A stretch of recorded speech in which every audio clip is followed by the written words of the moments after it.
Learners construct knowledge using cognitive strategies, and they guide, regulate and evaluate their learning using these strategies. It is through thinking about thinking that real learning occurs.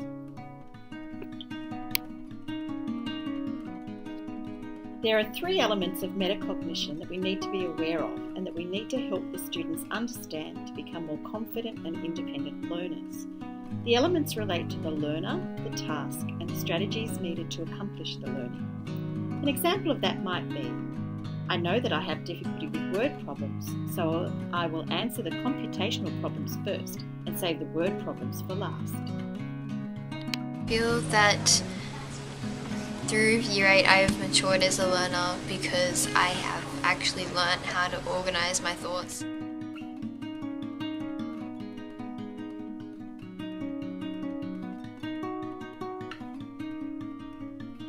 So, through the process of inquiry in history, I had to study and inquire about a particular topic.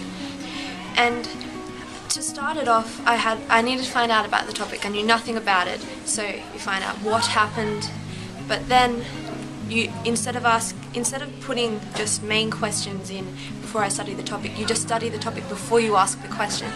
And then what I did was, by looking at the answers I had found, I asked more questions.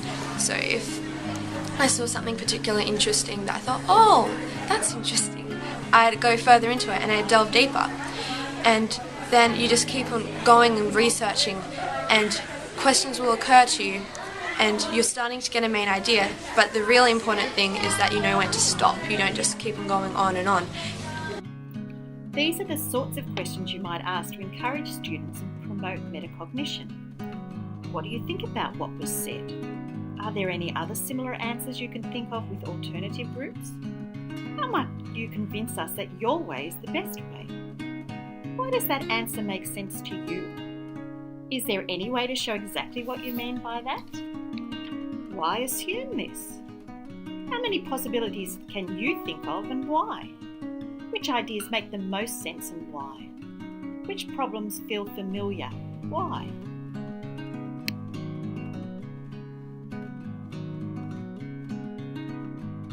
Once you have your main idea and you think you have all the information, I have to stop. And I had trouble with that, but I managed to get much better as I went deeper into the subject.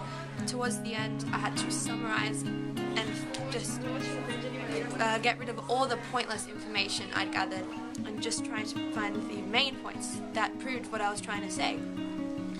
And so what I did, what helped me, is just to write down the main argument that I was trying to say, and that just flushed out all the unimportant bits, and then used the facts that I had found to prove what I was trying to say.